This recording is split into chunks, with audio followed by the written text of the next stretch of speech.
And then occasionally one will say, well, once we get rid of the guns, and they go, oh, didn't mean to say that out loud. They want to get rid of all guns, and they're willing to do anything and everything to do that. And by anything and everything, I'm talking about they're willing to kill you to take your guns.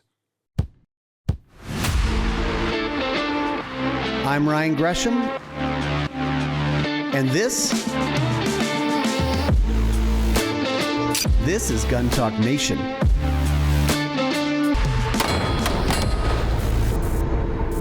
Gun Talk Nation is brought to you by CZ USA, Range Ready, Silent Steel, Taurus, Remington Ammunition, and FN. Hey, welcome into Gun Talk Nation. Today on Gun Talk Nation, we're going to kind of update you on what's going on in the world of gun rights and legislation and updates, because there's actually more than you probably realize. And to do that, we're bringing in the man, the myth, the legend, Tom Gresham. Welcome in. It's good to be here. It's good to be anywhere sometimes. I know, right? It's just good to be. Kidding. So we were talking about, we were at SHOT Show, and we do several different episodes of Gun Talk Radio from SHOT Show because there's so much to cover. But we said, man, there's stuff going on right now in the news, and so we thought we'd have you on to talk about it and update the people and get them fired up and get them informed.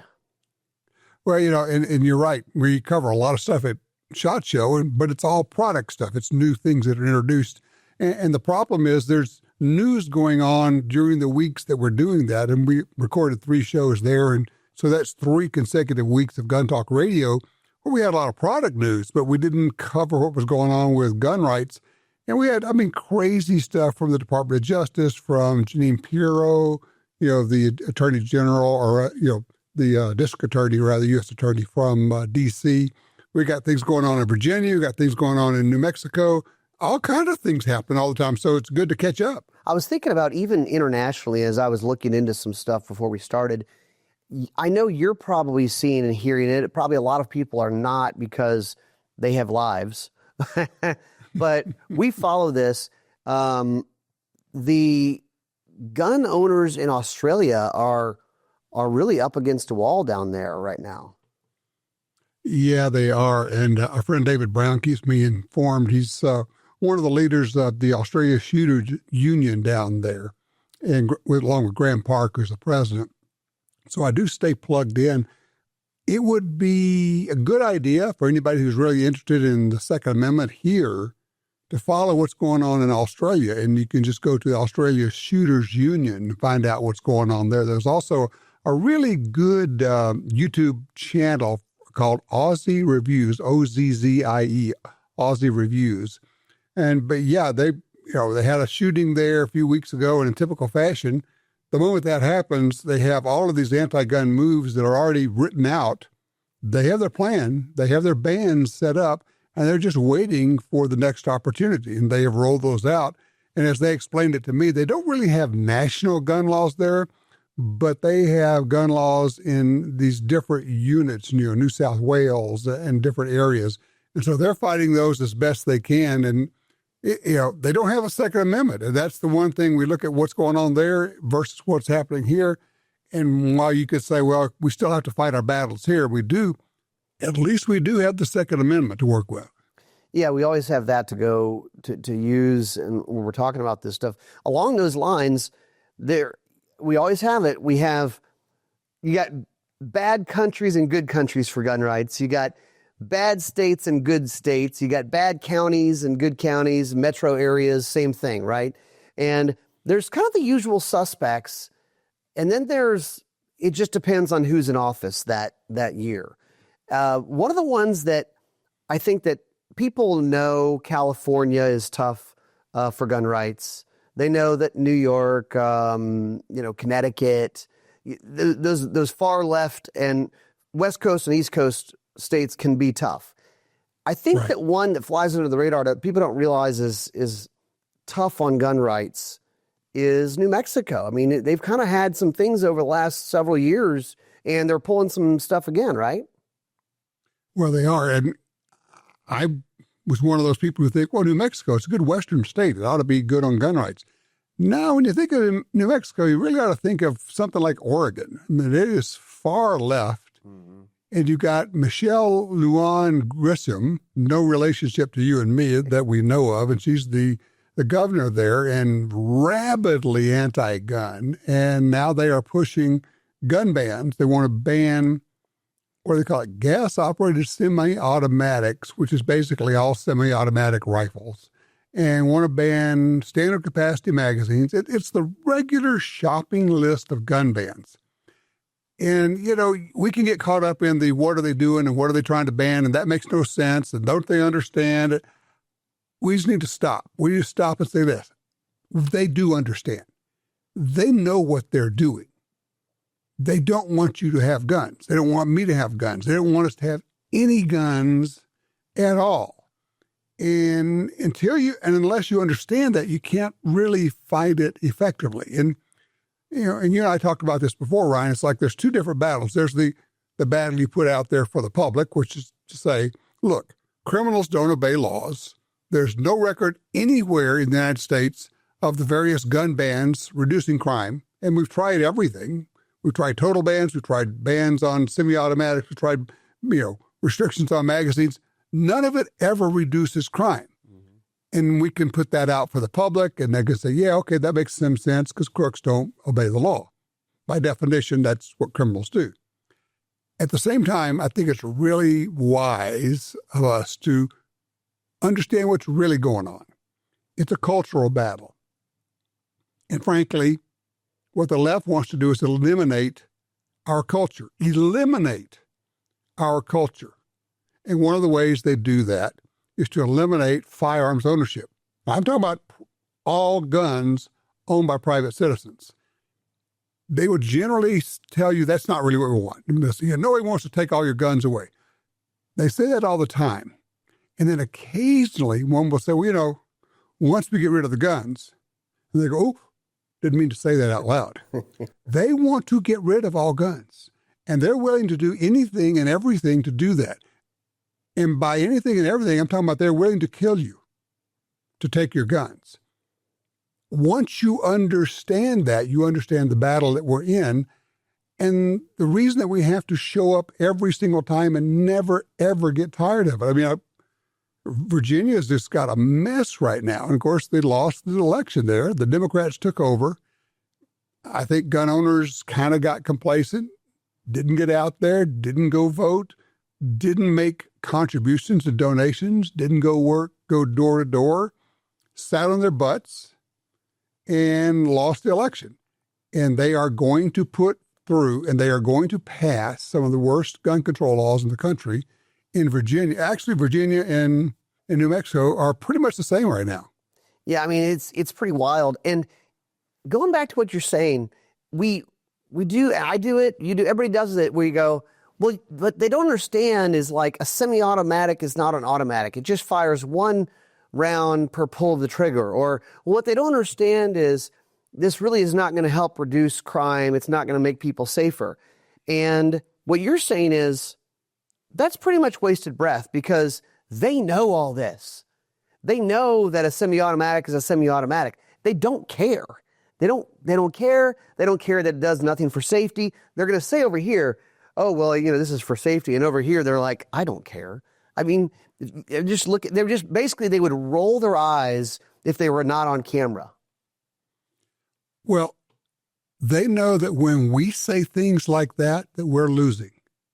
Let me say that again. When we make those arguments, we're losing, and they look at us and think, good. They still don't understand what's really going on. They really don't know how politics works. And there are people who do understand how politics works, and you and I work with a couple of them. And when we see what really goes on and how you win or how you lose, it's very eye-opening. And none of it has to do with what we're doing publicly. It has to do with what's going on behind the scenes. It has to do with money, a lot of money. Who's getting, donations, who's going to win elections. And also it comes down to political pressure. And I'm sorry, it is childish to say, well, that's politics. I don't want to get involved in politics. you know what? If you don't get involved in politics, politics is going to get involved in you. It's going to roll right over you. It's going to destroy your way of life. It's going to destroy your children's way of life. It's going to eliminate. And look, people say, well, we got the Second Amendment. I'm sorry, that's really not much of a protection. The reality is they will do anything they can do, up to and including getting rid of the Second Amendment. You know, Gavin Newsom's already said it's time to repeal the Second Amendment. They're not kidding when they say that. And if they can persuade enough of the public, and that's very possible, to where they could get that done, they would vote out the Second Amendment and make it go away. The way you fight this, to say, okay, every single day when I get up, I'm going to say, what am I doing for the Second Amendment today? What politician can I support? What politician can I oppose? What politician can I try to get kicked out of office? Doing anything and everything that's legally available to me.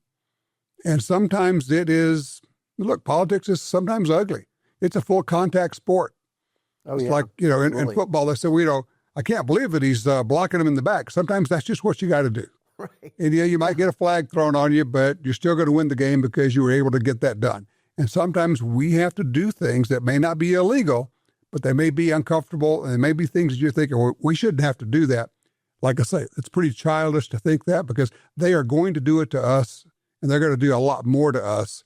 And I just am afraid sometimes, Ryan, that a lot of the folks on our side, they think, well, we're the good guys. We've got, you know, the rights are on our side, the Constitution's on our side, and we should not have to stoop to those, you know, actions. If you don't do that, you lose. It's like showing up for a football game with a baseball bat in your hand. You don't even know what the game is that you're playing. Right. I mean, for those that follow college football the last few years, it'd be like saying, I'm just not going to participate in the NIL thing. Like, well, good luck. You're going to lose. Like, because the best players are getting paid to play football. Yeah, you could say, I don't like this game. Okay, fair enough. I don't like the game either. But that is the game, and it is the only one. And the only question is, do you want to win, or are you willing to let them do to you everything that they want to do to you? And, you know, what's it going to take? What does it really mean? It means when you get up in the morning, you don't waste your time posting on social media and telling people, wow, they're stupid and you're right. What's the point of that? Yeah, how can you use social media as a tool instead of arguing with people in the comments? That is a waste of time. We'll be right back. All right, let's talk about the new Taurus TX9 series, because sometimes you want a 9mm that's straightforward, reliable, and doesn't require a second mortgage to actually shoot it a lot. The TX9 is built for the stuff that matters: solid ergonomics, easy handling, and the kind of shootability that makes practice feel less like training and more like, hey, one more mag. If you're shopping for a new 9mm for the range, home defense, or just a do-it-all pistol, the TX9 series is worth a look.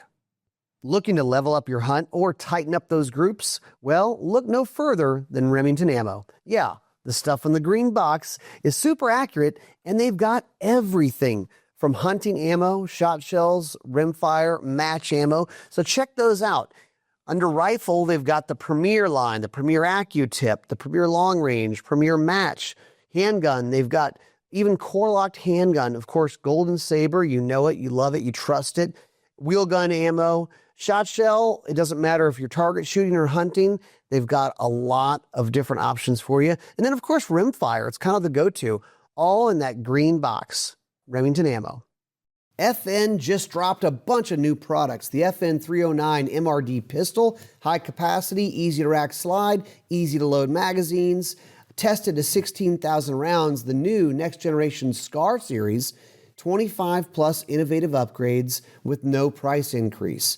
And suppressors, the all new FN QD 762 suppressor, reducing recoil and gas blowback, and the FN QD 556. They also have a SCAR 16S, which comes fully compatible with the forward venting suppressors. Like all the new stuff they're doing, new stuff from FN, you know them, you love them. So yeah, people have to get involved. And you know, it doesn't have to be, it can't, this is going to sound weird. It can be fun to get involved in gun rights. It can be fun to get people who are going to be helpful voted in and get people who are bad on gun rights voted out, right? What you're saying is that winning is more fun than losing. Yeah. It's a new version of an adult game that you can play of like, okay, let's play some chess or let's play some checkers. Or I used to be a linebacker in high school, and now I don't actually get to punch people in the mouth, hit people in the mouth anymore. But this is a different way I can do it as a grown-up.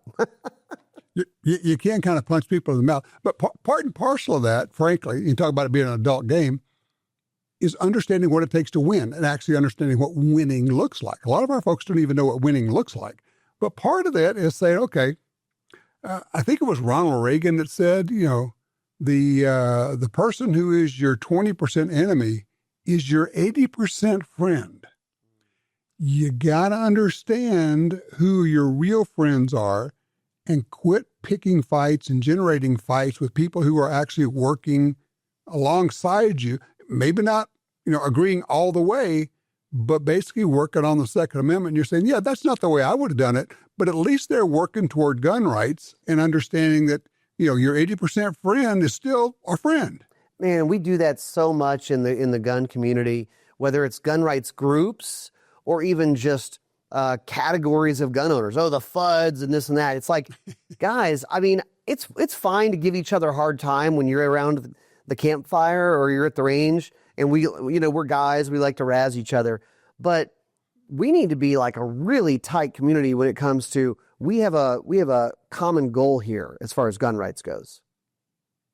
It's a good point. We need to be able to put our arms around each other and say, okay, there are times when I disagree with you, but we're all working toward the same thing, and we're all going to be buddies here, and we're going to pool our resources and push against this wheel or whatever the analogy is.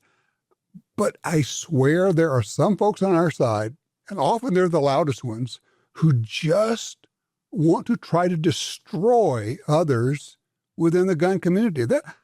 I just saw a guy the other day, somebody was commenting on different guns. He says, I'll never buy another Ruger after what Bill Ruger said. And he puts out some quotes. I'm thinking, okay, Bill Ruger's been dead for decades. And what he said was 30 years ago. And the company's not owned by the same people. And the people who are running Ruger now are staunch Second Amendment people. And yet you are clinging to this after 3 decades and propping yourself up as some kind of would-be, Puritan. You're just pure and a no-compromise person. You're just hurting the cause when you do that. They're kind of looking to be like, look at me and how pure I am with this. Yep. Well, you get the same thing right now with the anti-NRA folks. And look, I get it. Everybody goes mad. Everybody got betrayed. They took our money and all the rest of it. Yeah, I'm mad. Those mad people about are gone. I'm mad about it. I called for Wayne LaPierre's ouster almost before anybody else did. I went public and said it's time to get him out of there, to fire him, to throw him out. It took several years for it to happen. And there are people who say, well, but the NRA hasn't, fallen on its sword in front of us and revealed everything that went on. The reality is, if you really want to know everything that went on, you can find out. They don't have to announce it publicly. It's all there. There's a website called NRA in Danger. You want to know what really went on? Who did what? How much money was stolen? All the rest of it? NRA in Danger will get you there. But it's actually counterproductive to say, well, the NRA should detail everything that happened and what these crooks did and everything else. I'm sorry, in terms of fundraising, all that does is knocks the NRA down in the public view, and it doesn't do anything to help their mission. And their mission is to pursue and protect the Second Amendment. And you got a new group of people, and people say, well, I've joined the other groups. Great. There's nothing wrong with being a member of the Second Amendment Foundation or Firearms Policy Coalition or GOA or any of them. That's great. But nobody does legislation like the NRA. Everybody else does litigation. They're working in the courts. But nobody does legislation in Congress like the NRA. And to pretend that we don't need them, again, is to be childless and foolish and naive. Yeah, they're there in the D.C. metro area. They're at the dinners and lunches, and they're doing that thing that you have to do. They're playing the game, how it has to be played. They also do a lot on the state level. They actually have a lot of state reps. I mean, and they're fighting at that level too, working alongside the state groups, aren't they? Mm-hmm. Yeah, no doubt. They've got field reps out there, and they're doing good work. Some better than others, just like anything else. But we have worked with some really good state reps before, the NRA, and they know how to get things done in the legislatures. Most times, I was going to say many times, but I'm going to say most times, the most effective work being done at state legislatures, you never know about it. Yeah. You simply are unaware of what happened to either keep a bill from getting put in or to get a bill, not introduced, or when you really get into how this stuff is done, to get a bill moved to the correct committee, not committee A, but committee B, because committee B, you've got the right person as the chairman who will get this thing done. Stuff you don't hear about, you're not aware of, and people are out there bitching, well, why didn't they do this? Why didn't they do that?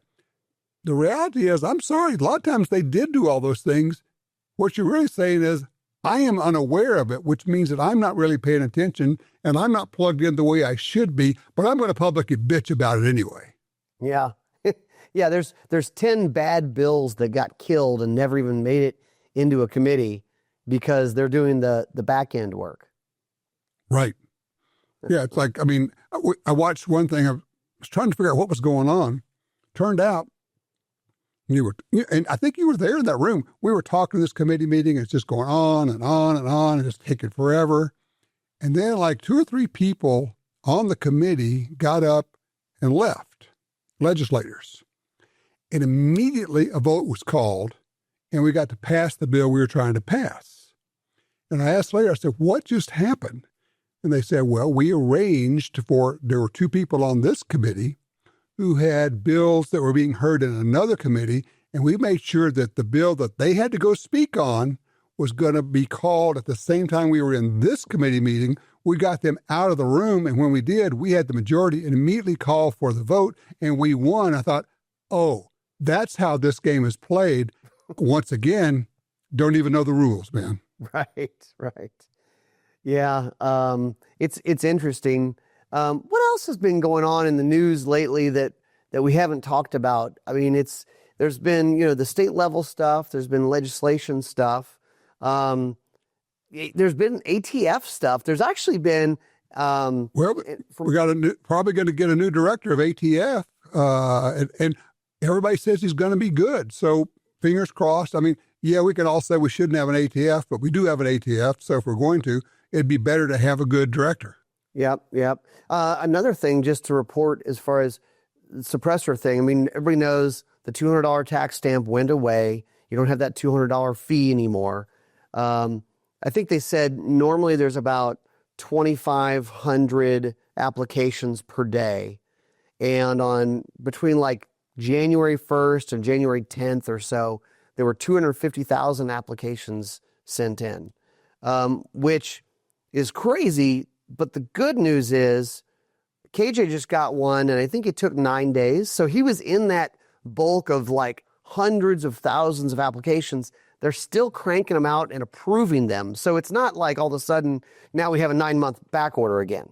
ATF geared up for it, and they're doing good work there, getting these things put through. Eventually, maybe we can get rid of the NFA. And when I introduced interviewed Harmeet Dillon from the Justice Department, and I asked her, I said, why are you guys defending the NFA? She said, it's a law. We have to defend the law. She says, but I don't like it. She said, but if you want to change that, she says, talk to your members of Congress. She said, I think we ought to have hearings on it and talk about, do we need the NFA? If you guys would get together and get your members of Congress to hold a hearing, we could start addressing it that way. She says, but there's nothing we can do from the DOJ side of things. You go, okay, I kind of get that. They're receptive to it, but they just it's not their purview. That's an interesting point. Is I think that a door has opened, a crack has opened for the NFA to go away, because my theory is this. Last year when they started talking about eliminating the NFA or eliminating a tax stamp or eliminating, these NFA products need to registered in this way, there were a lot of politicians, senators, congressmen, who were pro-gun, but just naive about what's involved in buying an NFA item, a suppressor or short barrel rifle or something like that. And because we had to debate all this stuff of what would be in this bill and what wouldn't be, a lot of them went, well, that doesn't make sense. We're like, yeah, I know, it doesn't make sense. And we couldn't get it all the way where, suppressors are in a clamshell and you just pay for them off the shelf like you would a holster. But I think it opened their eyes, and I think locally, just people listen to this, you got 2 senators in your state and you have a representative. I mean, could you at least have a conversation, send an email, say, this is something that still needs to be on your radar, and maybe they're friendly to guns, but they're just naive on this subject. Exactly. And a lot of them had no idea what it was about. One of the things we kind of suffer from is if you know a lot about the subject, you kind of assume that everybody knows at least something about the subject, and then you find out they don't actually know anything about it.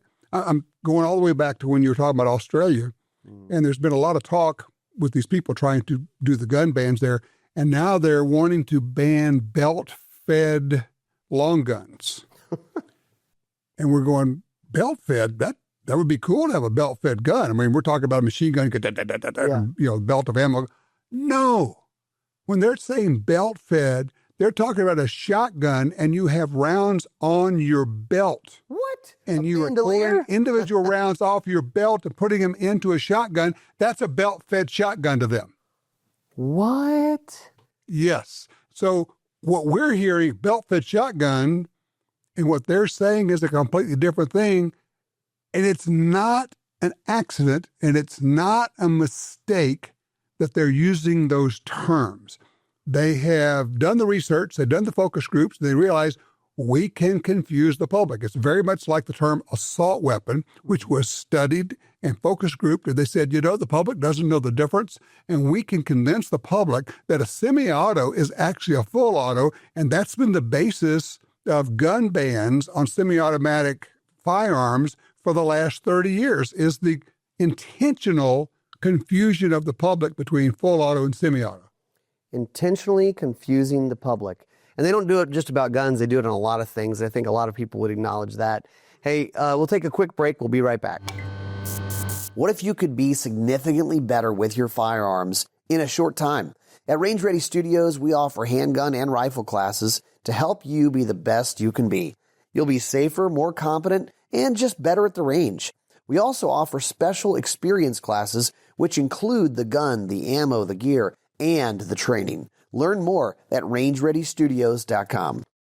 Let's talk about the CZ USA P10C Ported, because who doesn't like a pistol that behaves like it's had some espresso but stays polite? The porting keeps the muzzle flatter so your sights come back faster and your follow-up shots feel more like tap-tap and less like tap. Where'd my dot go? It's a compact size and still shoots like a bigger gun. And it's one of those setups that just makes range time smoother, whether you're training, carrying, or chasing faster splits. The CZ P10 C-Ported. Silent Steel USA. They've actually been making suppressors over in Europe for quite some time, and they know what they're doing. Their next generation Flow IQ technology suppressor is purpose-built to reduce gas blowback while maintaining exceptional sound suppression. It's also easy to clean, lightweight, modular, and their new one, the Streamer, is 9mm. They have different sizes. It works great. It sounds great. It also has great heat management. We actually tested that, and we're pretty impressed by it. Silent Steel USA delivers cutting-edge suppressors engineered for safety, durability, and performance, trusted by military professionals and shooting enthusiasts alike. So I was having this thought. We've got a lot of crazy stuff going on in the news. You got Minnesota and protests and riots, and that's happening not just there but other places, but that's been the one that's been a hot button. A lot of people are seeing this in the news on all sides and thinking about gun ownership, and or if they're already a gun owner or a carrier of guns. There's been a lot of talk about that of like, you should be able to carry it at a protest. I'm like, wait, who said this? They said that? They're pro-gun now? I'm like, what's going on? Right. Very confused. It's very weird. I mean, what do you think about what's been going on? I mean, what are you hearing? What are people asking about? Well, one of the things we're seeing is that a lot of people who don't own guns are now thinking, boy, we ought to go buy a gun. We've seen this every time there are riots, every time there's something going on, people say, wow, it bursts through their bubble of we're actually safe. They realize, yep, we're mostly safe, but it doesn't mean we're totally safe. And so maybe we ought to get a gun. And then they're forced to actually realize that having a personally owned gun is one more layer in your personal safety or security system. And rather than, where I'm going with this is rather than mock that and say, oh yeah, sure, now you want guns. How about if each of us said, look, if you're watching this, you're probably a gun person, you're a shooter, you're probably one of the more advanced people in your group in terms of gun owners. Maybe you reach out and say, hey, if you're brand new to guns and you don't know anything about it, we're here to help. We will go with you to the range. We will introduce you to this. We'll show you how to do this safely, how to store your gun safely. We'll show you how to shoot your gun safely. Look, I won't talk politics with you. I swear we're not going to get into that. I am happy to help you because I personally don't want you as a new gun owner making a mistake, shooting yourself or somebody else, the wrong person, and now that makes gun owners look bad. Let me bring you into this and at least get you started along the path of being a safe and responsible gun owner. That's an outreach that each of us can do. Absolutely. And it's an opportunity if people have not been interested in guns, know anything about guns, and now they at least are willing to own one or take a look or learn something, because maybe it's not because they have an interest. They don't like it. It's not their hobby, right. But they're like, well, damn, I need to get one of these things because I feel like I need to. Well, and you know what? And if you take them out and introduce them the right way, targets are up close, you coach them up, maybe you even bring one of your 22s out to get them started before they shoot their 9mm. And if they come away from it going, I didn't expect it, but that was really kind of fun. Mm-hmm. We might want to go do that again. Now, they may not become, a staunch, Second Amendment person, but they're a little bit less of being an anti-gun person, because what's happened is they're no longer talking about those gun people, because now they are part of the gun people. Right. You're one of us now. That's it, Yeah, it's an opportunity for sure. And then, the hope would be, let's get out there. Let's get these folks shooting. And I'll this is my campaign for the year is okay. Go shoot the guns. You bought the guns, you bought the ammo, and you bought it in 2020 and 21. I did it too. Look, guys, this may become a surprise to you. I own a few guns. I own some ammo. And I went and even bought more of it because I got caught up in the frenzy a little bit. What I should have done, sidebar, is I should have sold some things because you could have made a killing. I didn't do any of that, though. I didn't make a killing. I just held on to everything. But there's lots of ammo available. They will sell it to you, and the prices are what they are. They're not inflated at this point. Go shoot the guns. Stop hoarding all this stuff, and especially the ammo. I promise it's more fun shooting them than having them in a closet. Well, and let me throw this out, because we talked about this before. I think it's Ken Hackathorn says, everybody wants to purchase talent. Yeah, they want to buy the next gun, which is going to make them a better shooter. Actually, it's fun to get a new gun. Got nothing wrong with that, but it's not going to make you a better shooter. The thing that's going to make you a better shooter is taking classes and practicing and doing and making yourself better. Toward that end, I like what you're doing now, Ryan, with Chris and folks at the range and doing videos of, look, here's a drill. And when you look at these drills, don't just look at them online and say, okay, that was cool. Look at them and go, I'm going to go do that thing. Mm-hmm. I'm going to see if I can put all of my shots inside of a playing card. I'm going to see if I can do something similar to that. In the process, you're going to get better. Well, frankly, in the process, you're probably going to find out you're not as good as you thought you were. And that may motivate you to work to get better. But the only way to get better is to get some lessons and then go practice. And to your point, Ryan, is shoot ammo. You got to send ammo downrange.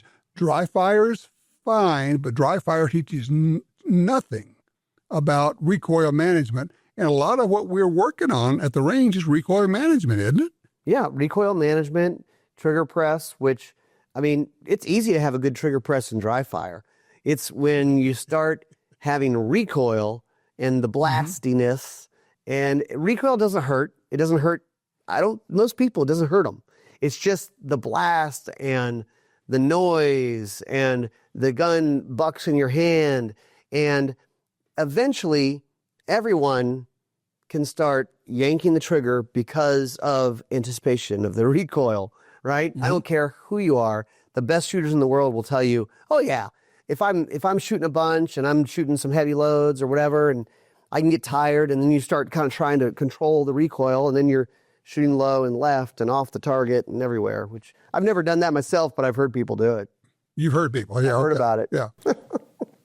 Yeah, but get out to the range, shoot that ammo. I mean, you're like me. It's like, yeah, I've been buying ammo, and then you turn around and you go, geez, there's 12,000 rounds of 9. I probably ought to shoot some of that somewhere. I mean, it's nice to have a little bitty stockpile, but like, come on, the Russians, if they come over, I mean, you probably need to be actually prepared and know how to shoot versus I have lots of ammo. Well, great. How many rounds do your magazines hold?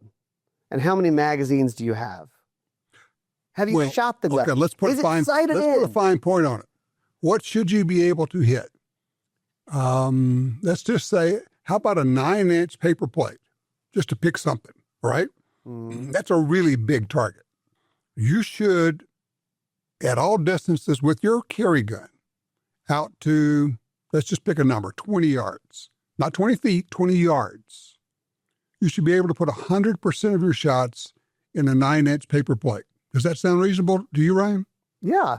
Well, especially if you say you have as much time as you want, but you have to make the hits. And then once you get it down into this rabbit hole, then you'll kind of go, oh, okay, at 6 feet, I can shoot in a different way with a different sight picture and different cadence than I have to at 20 yards.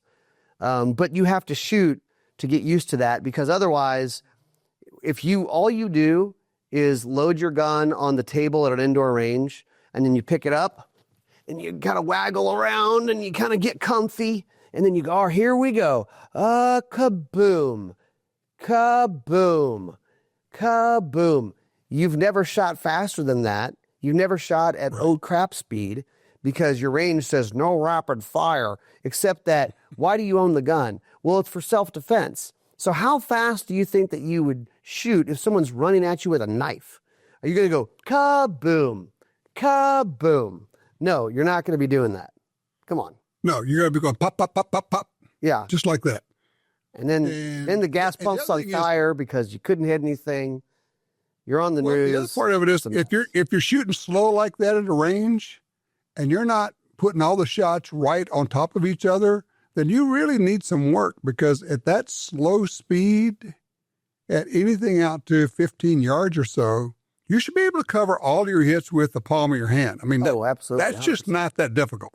Absolutely. Yeah, absolutely. Yeah, and that kind of goes back to the whole expectations thing too, of like, what is good, what should you expect to be able to do.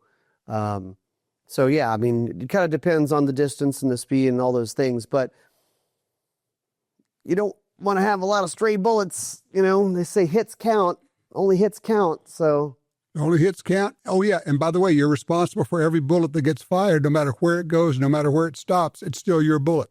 Yeah. Oh, I didn't hit anything. Oh, you hit something. Yeah, you hit something. I guarantee you hit something, I promise. Well, thanks for coming on and getting us fired up and getting us updated. Hey, we got Ted Nugent coming up on the show. We got Harmeet Dillon coming up, the Assistant U.S. Attorney General in charge of civil rights and the Second Amendment. And we're going to be talking about gun rights and maybe even a couple of cool guns. And, of course, just to tick off all the young people, I'm going to talk about 1911s again. But it's okay. If they're double stack and they have comps on them, now it's cool again. You're right. Now the 1911s are cool again as long as they're the right configuration. You're right. Yeah, just put some Cerakote on it. It'll be fine. All right, that's it for us, guys. We'll see you next time on Gun Talk Nation.